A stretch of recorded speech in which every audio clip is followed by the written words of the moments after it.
Chapter 6. What We Do. Jack Winehouse and Ilian had arrived at Amarna, or what used to be Amarna. By now the buildings had all been demolished, and Mao had gone to work growing great trees and forming them into 4-walled encampment. As they approached, they saw no one. They didn't know Anubis had burned all the corpses, and they were feeling spooked by the stillness. Both of them had been to Amarna before and remembered a bustling city, not this desolate desert wasteland. It was surreal. What could have possibly happened here? Jack Winehouse asked. The gods have returned, Ilian said, looking towards the big tree fort. Winehouse grunted. Unfortunately, I think you're right. Unfortunate that they're back, or unfortunate that I'm right? Ilian asked sarcastically. He was still warming up to the idea of being allies with the pig. When the Bastets attacked the Mesmer estate, it was clear that they were looking for someone. And then, when I went to the NDO to find out more, I saw gods attacking the compound. They set some prisoners free. The NDO was keeping gods in the Great Pyramid? Ilian asked. You catch on fast, but not anymore. From what I saw, they'd all been released. And now they've set up camp here. But what happened with all the people? Have they evacuated?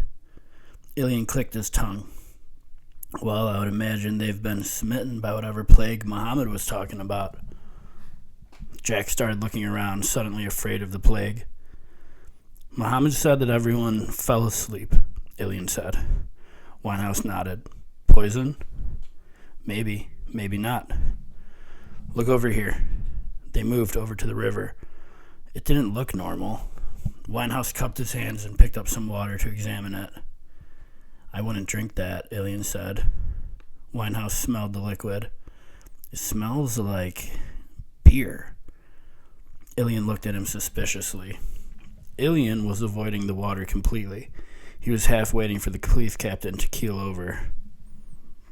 Does it? Ilian asked. He liked beer. But how would that kill everybody? It must be poisoned, Jack said, dropping the water back into the river. So this is really happening, Ilian asked. It looks real. You're going to need backup, Ilian said. Or we could try talking to them, men to men. You're foolish for even thinking that, Ilian said. I'm not so sure. At the Great Pyramid, I interacted with a couple of gods who'd come to unleash the prisoners. They were mostly just confused kids. Ilian thought of Seteth. Had Seth been a god this whole time? But the ones that got out, they'd been in prison their whole lives, right? How could anyone sane come out of that? The police captain shook his head. I've been struggling with the New Dynasty Order for years, trying to bring some logic to it. It's not a system that works, clearly. Will you come with me to talk to the gods in this camp? Of course not, Ilian said. I need to take care of some things back in Byblos. Just wait for me here then, Jack Winehouse said. Keep the speeder running. If I'm not back in an hour, you could take it back to Byblos. Heating up. The group made camp for the night, and Wadjet shed his skin. What's it like? Nefertiti asked him when he was finished. Wadjet leaned his naked back against a tree trunk, his eyes unfocused and his face blank. What's what like? He asked. To be born again? Wadjet looked at her. She was beautiful in the twilight. He could get lost in her eyes, and her long lashes were inviting him in. They danced playfully while she spoke. I wouldn't be able to live without it, he said. He paused, wanting to give her more. It hurts at first, but not so bad. Then it feels amazing, like an itch that needed to be scratched. He was referring to the part where he ripped off all his skin. Like an orgasm? Nefertiti asked. One of her hands found his bare chest, and suddenly her breath was against his neck. I guess, Wadjet said. Where is Anubis? He asked. She went to get firewood, Nefertiti said. So we... Her fingers walked up his chest under his chin. Are all alone. Wadjet's eyes were focused now. A frog croaked in the distance. Twigs cracked in the woods. Everything was active around them. The bugs were screaming their mating calls into the night. What would his mating call be? Snakes didn't really do that. Nefertiti cuddled up under his chest. You're stronger than the rest of us, don't you think? Nefertiti was talking in baby voice. It would have been patronizing if she wasn't so right. Why would you think that? Wadjet asked.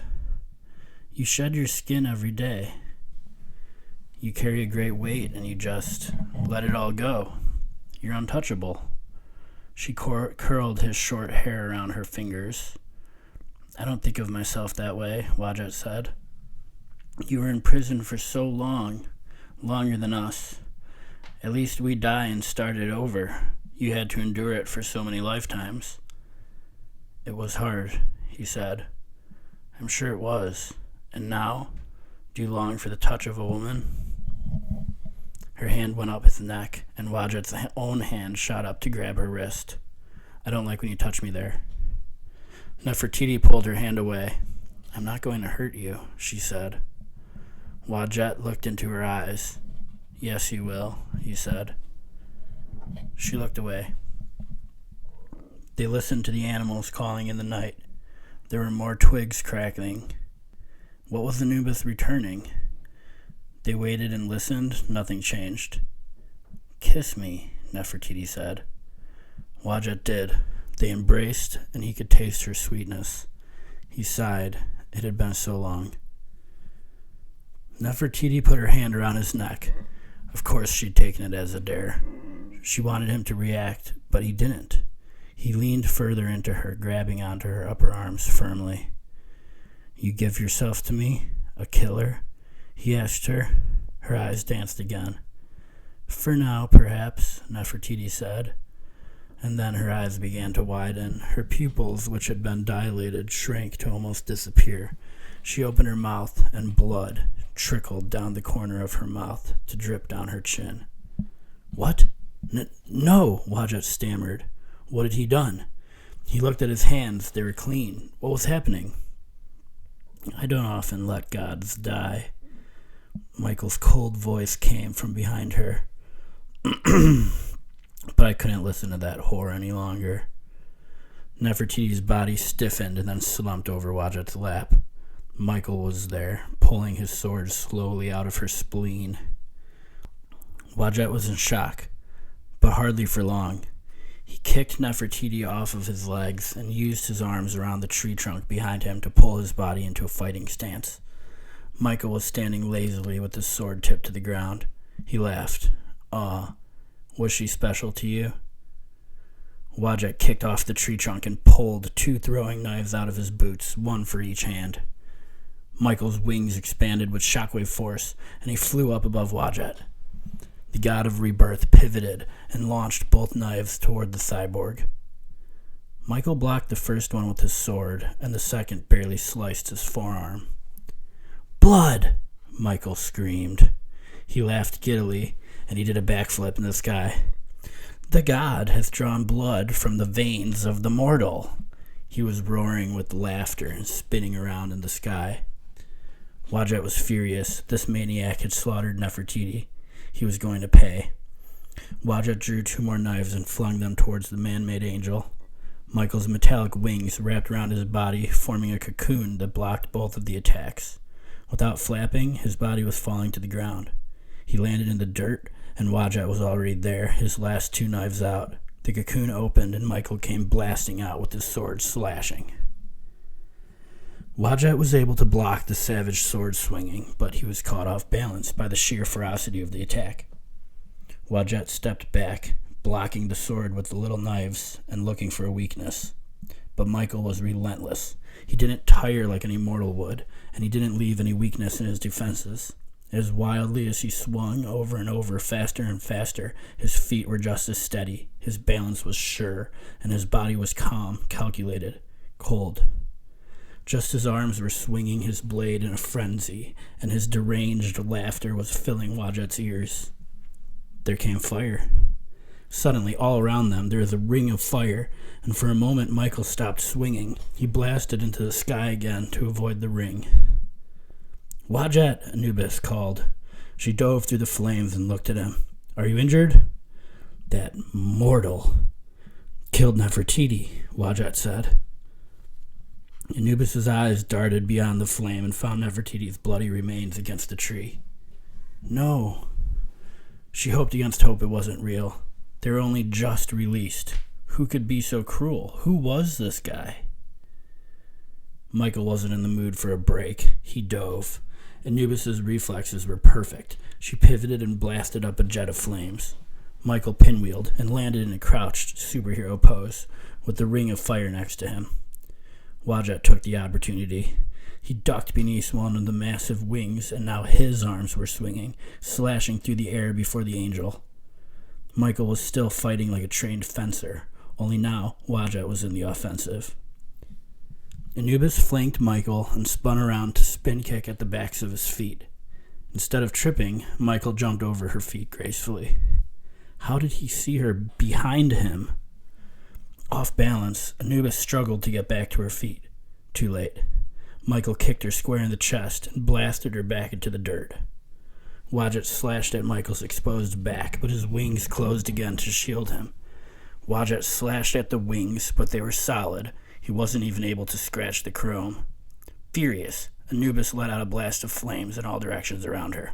Fuck Wadjet. They were either both going to die, or she was going to escape. And he could heal anyways. Wadjet was burned badly. He stumbled backwards, running away from the fire.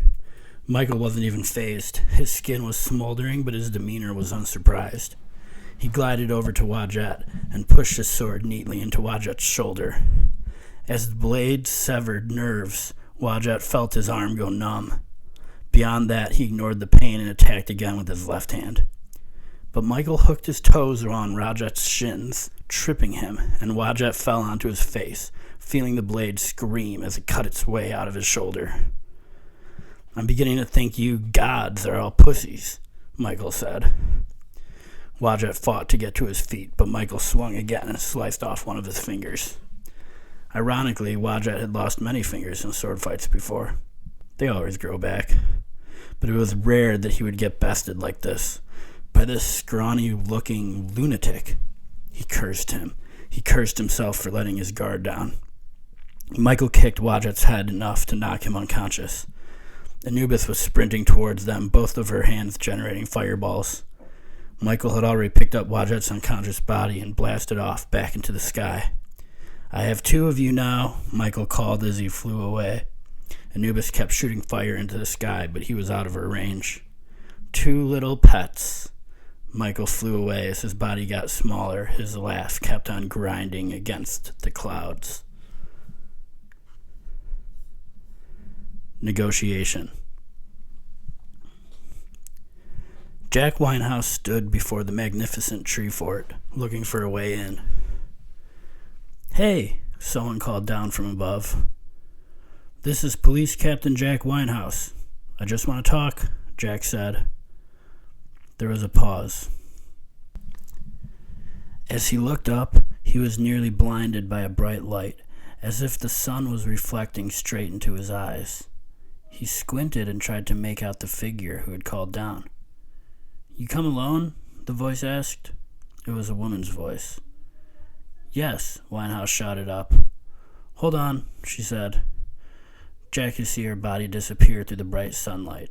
As he waited, he felt afraid, like when he was going through the doors into the NDO office at the Great Pyramid. He was scared and his breath was shaky. He couldn't help it. As he waited, the massive trees forming the wall of the fort began to squirm and move like vines. One of them twisted so much that a narrow entryway appeared, just large enough for his body to squeeze through. "Okay, come in," the voice called down. Jack Winehouse squeezed through. Long, hanging vines, which he climbed all the way down the walls, brushed up against his neck, making him shudder. He felt like they were alive. After he passed the deep wall of entangled trees, he was in a cavernous room lit by torchlight. There was a long table, also formed by entangled trees, with a flattened top. On the table were dirty dishes and wine goblets. "Up here," the woman's voice called again. There was a staircase along one of the far walls. Jack took it one step at a time, cautious of the uneven floor and the dim lighting. With each step, his stomach tightened. What was he about to walk into? It wasn't the first time he'd entered a room full of killers, but he thought maybe it was getting time to stop putting himself in these situations. One step at a time. He was moving towards a bright light on the roof. He had to shield his eyes at the very top as his head pushed back into the daylight. Ra and his team were waiting on the roof. Mao was standing in front with his arms crossed over his muscular chest. Heather was sitting cross-legged in a wooden chair. Sobek was off in the background looking nervous.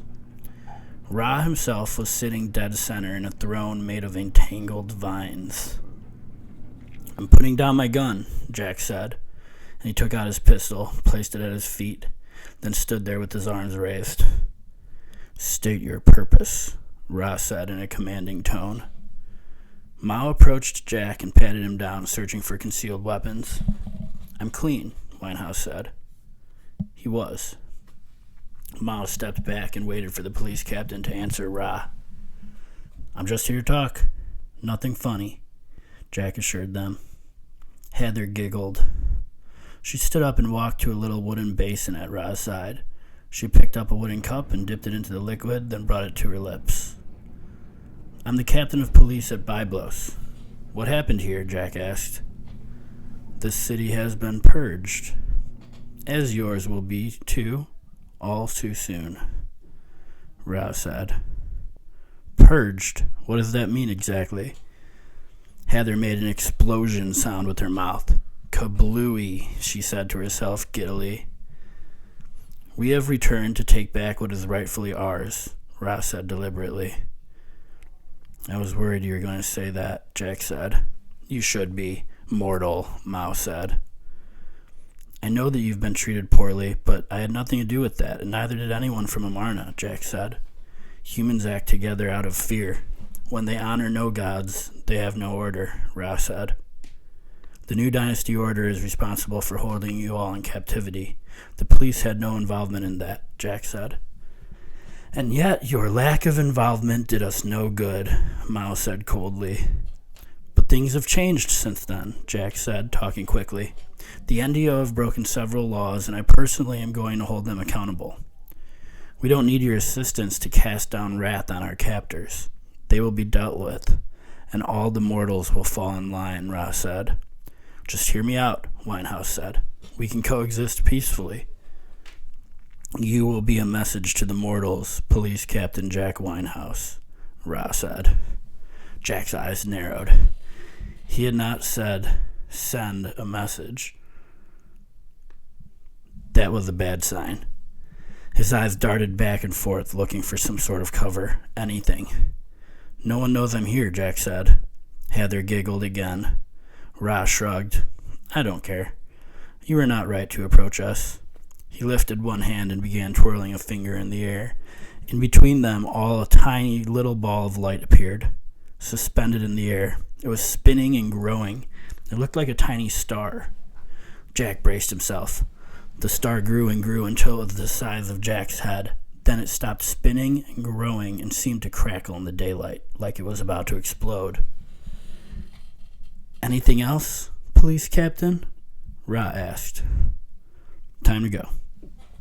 Jack Winehouse stepped backwards all the way off the edge of the roof. He was on the side he'd entered from. He glanced behind him. It was a long way down.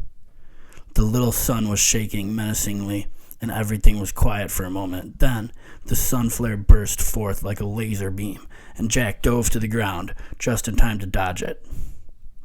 Nonetheless, part of it caught the side of his arm, and it was so hot it seared through his flesh instantly. He caught his breath and knew what he had to do.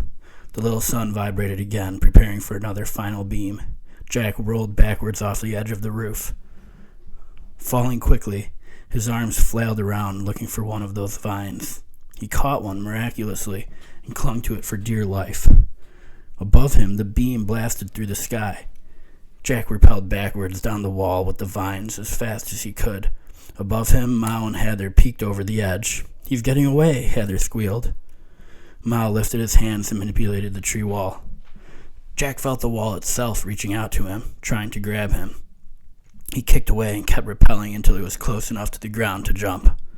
He landed in the sand just as a little orb of light came out over the edge of the roof to peer down at him.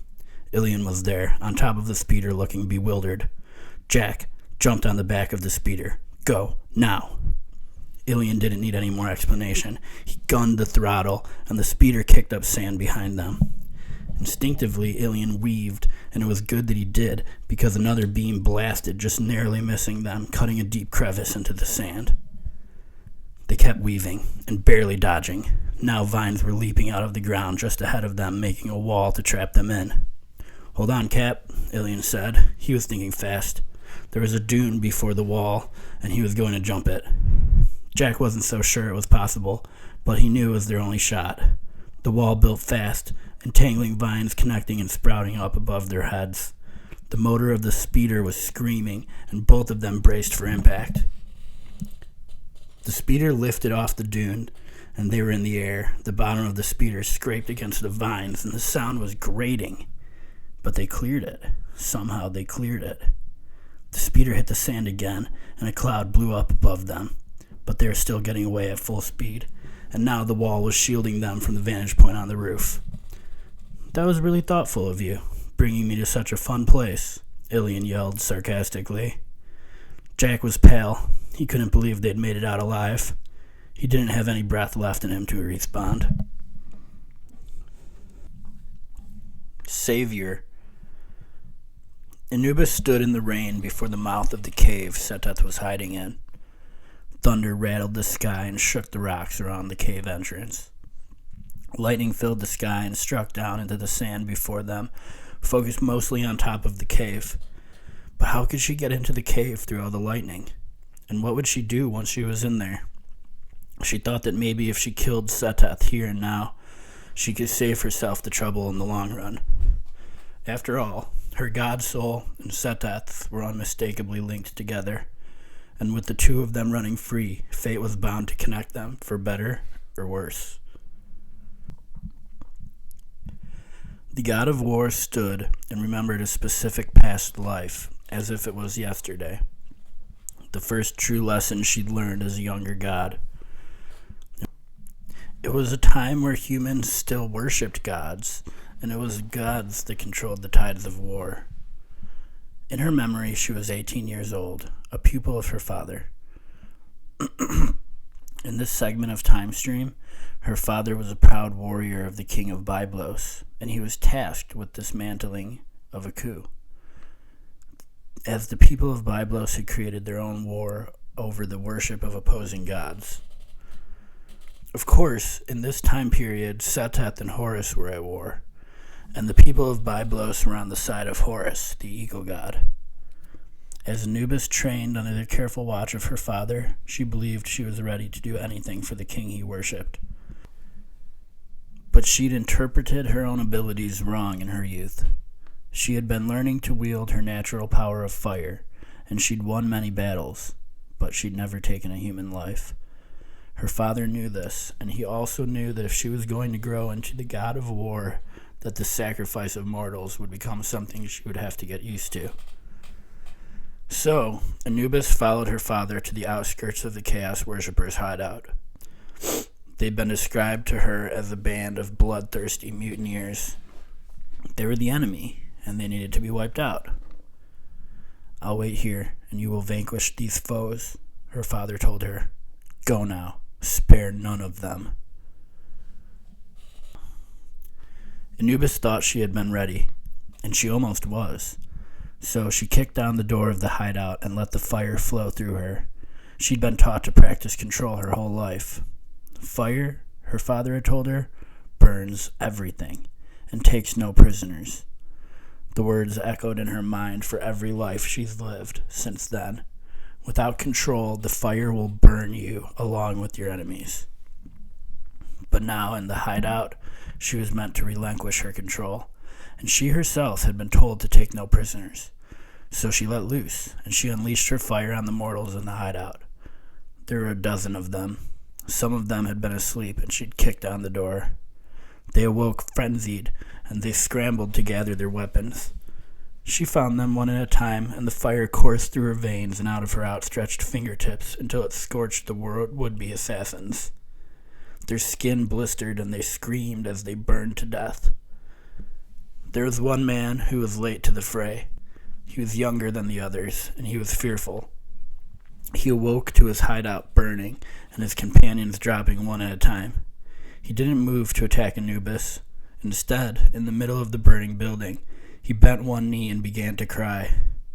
"Please, I know you're a god. Just have some mercy. Don't let me die here. I want to see my mother again. Please." His words bore through Anubis's armor, and she felt compelled to let him live. She was moved by the thing about his mom. But still, her father's command was to leave no prisoners.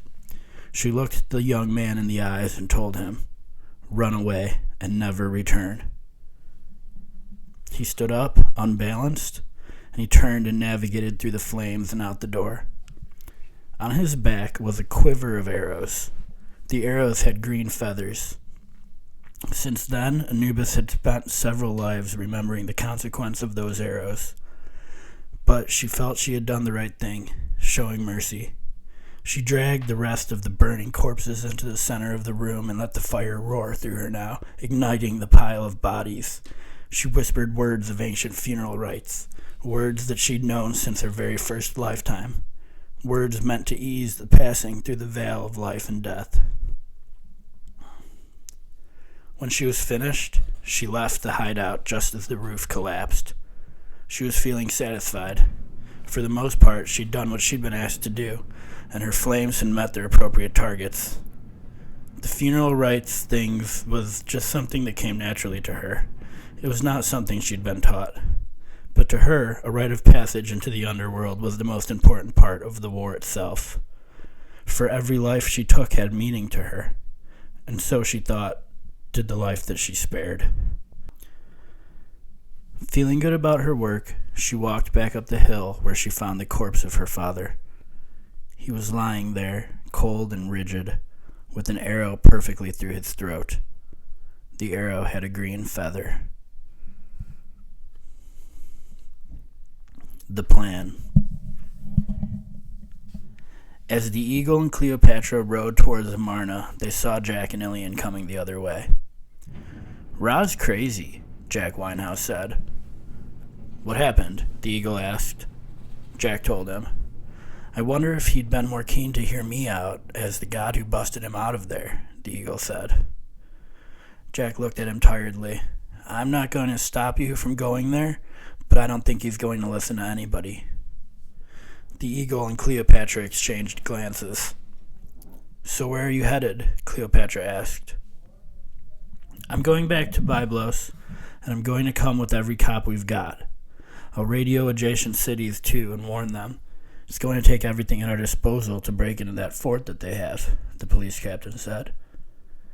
"Then you're just going to rush in?" the Eagle asked. "Well, the element of surprise is still on our side," Jack said.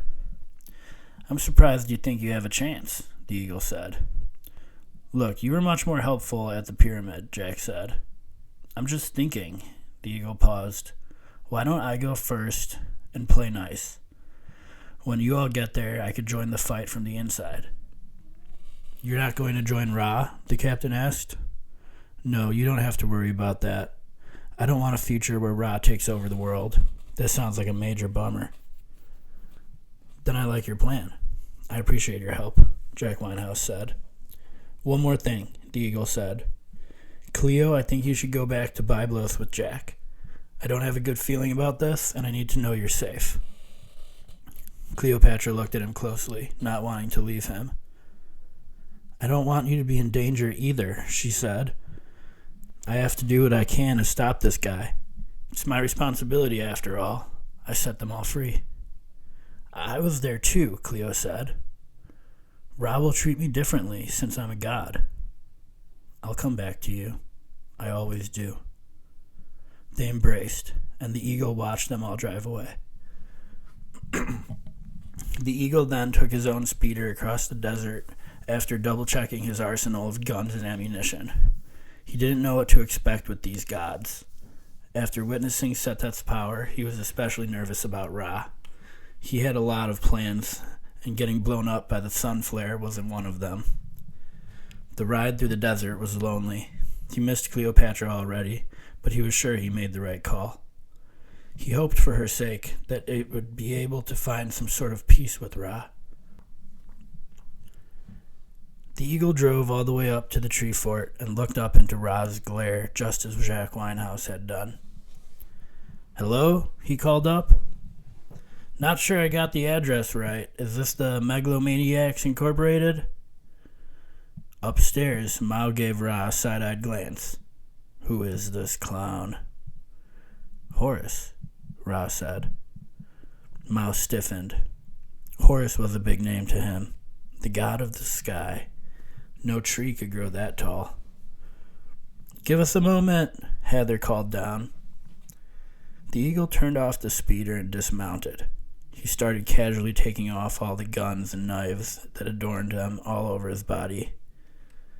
"You're not bringing those up here," Heather yelled from behind the sun glare. "They're not for you," the eagle called back. Heather looked over at Ra and shook his head. "Leave the guns," Heather yelled. "Let me bring one gun," the eagle yelled back. "We'll confiscate it when he comes up," Ra said. "Come up," Heather said. The eagle picked out his favorite hand cannon and made his way through the narrow entryway that appeared. He walked past the dirty dishes and marched up the stairs. Mao was on top of the stairs. Mao took the gun, frisked the eagle, found another tiny gun, and took that too. The eagle held up his hands in compliance. "I'm on your team, guys. I busted you out, remember?" Ra, from behind his throne, said, "State the reason for your coming, Horus." "Please, I go by the eagle," the eagle said. "My child, you are the god of the sky. I know your name," Ra said. "Thanks, Dad," the eagle said. "Do you only come to jest?" Mao asked tersely. "No, I come to ask if I could join your team," the eagle said. The rest of the gods all looked over at Ra.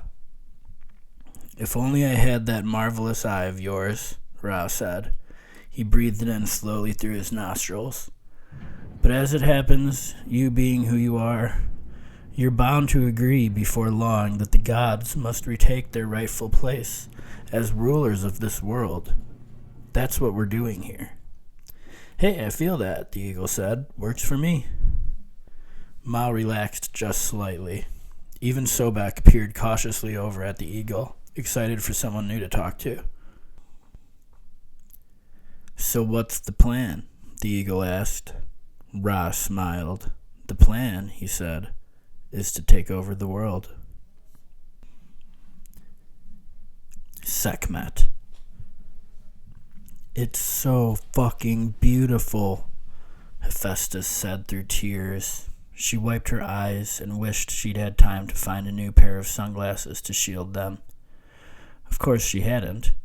Michael had seen to it that she'd stayed awake and working nonstop on her new project, the Ultimate Bastet. This was her opus. This one was a one-machine army. It was actually smaller than the original clunky models. This one was 20 feet tall, standing on its hind legs, and it was fully reinforced in the pelvis, which had been the weak point of its predecessors. "But is it ready?" Michael asked. "She is," Hephaestus said, hardly believing the words. It was a project that she'd only imagined as a fantasy blueprint until now. Michael had fast-tracked the project, and she would have been thankful if she wasn't so terrified of the little prick. That being said, she and her finest team had crafted this beautiful piece of machinery throughout the course of the week, and now she could hardly believe it was standing just in front of them. "Can she capture a god?" Michael asked. At the word god, the eyes of the new Bastet glowed red. Hephaestus smiled. I said she is ready. Tell her to capture that guy, Michael said. He pointed to one of the scientists. Hephaestus's heart sank. She knew he wasn't kidding. The man had worked with her for over a decade. He was a good man. He paled and started backing away slowly. Sekhmet, she said. Mame. The machine creature leapt into action. The scientist did too, stumbling over a table, knocking over more pipettes. Sekhmet was on top of him in a blur. She'd torn off his arm. She pushed her paw down on his chest, pinning him to the ground as he screamed and wept. She slurped up the arm like a noodle, and inside of her chest a chainsaw shredded it like a meat grinder. Satisfied? Hephaestus asked. I will be, Michael said. You go get Oceanus. Tell him we're leaving for Amarna. Light. Anubis danced through the lightning field, as only a god of war could have. It was like maneuvering through a minefield. Her wet hair obscured her vision, and as the rain splashed onto the desert, her feet slid, and it felt like she was communicating with the river of death itself. But she trusted herself. The great chunks of lightning would emerge just next to her at any given moment, and her skin felt the energy, her arm hairs prickling up. Just one miscalculation and she would be returned to the river of reincarnation. Maybe it was her own constitution that brought her to risk it. She was comfortable with the concept of her own death, but she was also more aware of her own vitality than she'd been for her entire life out in captivity. She liked being alive. And as her feet danced, literally danced, her mind moved to block out the thought of danger. Because what was the point of living it like that?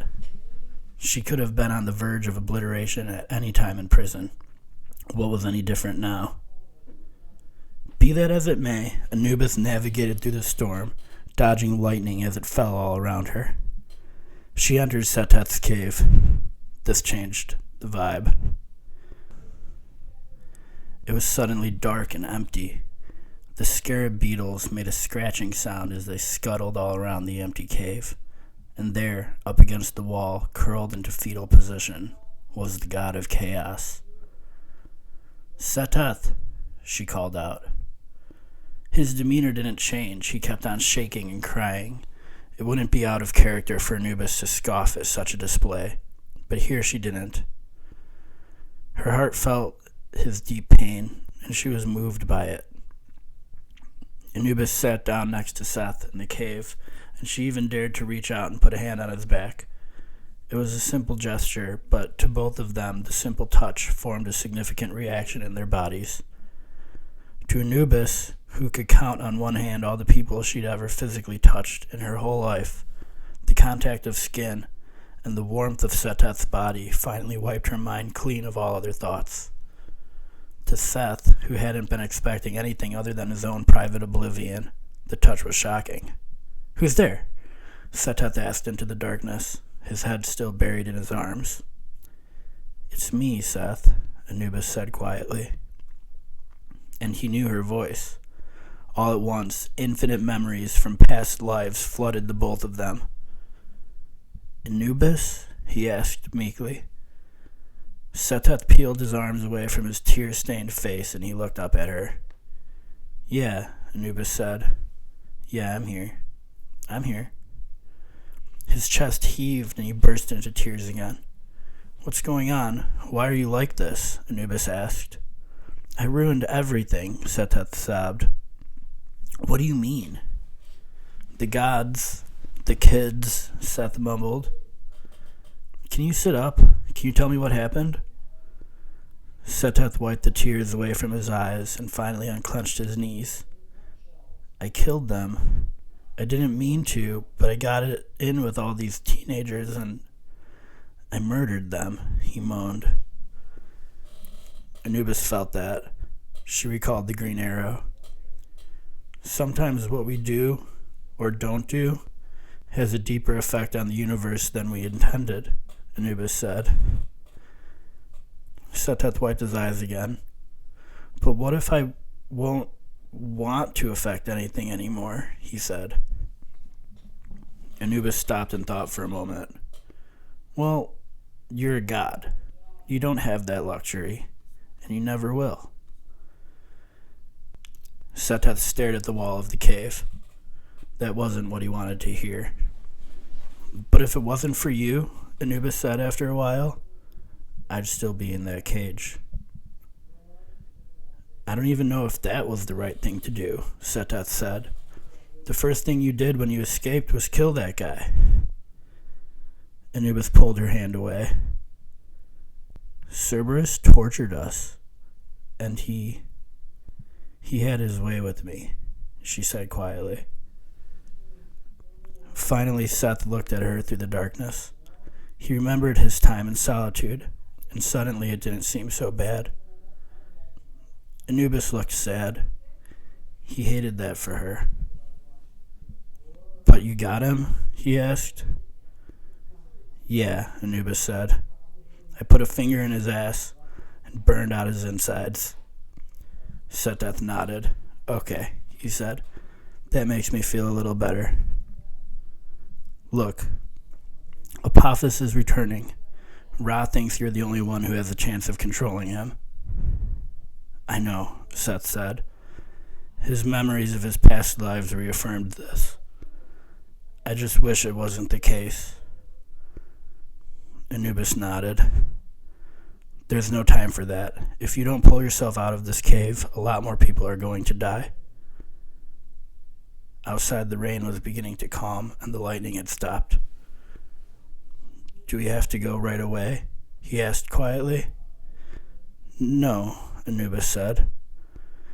She leaned in and kissed his forehead. Seteth grabbed onto her and brought his lips to hers. It wasn't the most romantic setting for an embrace, but they didn't mind it. Their attraction was a force of nature. They let it happen.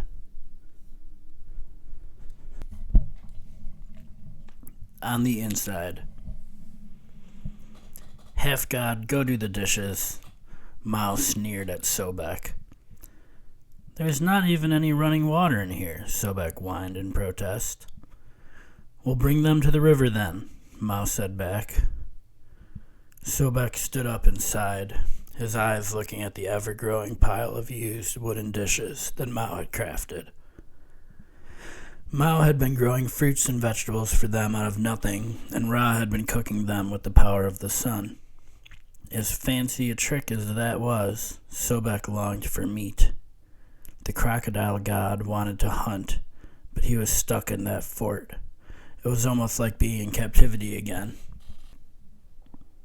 I'll help, the eagle said.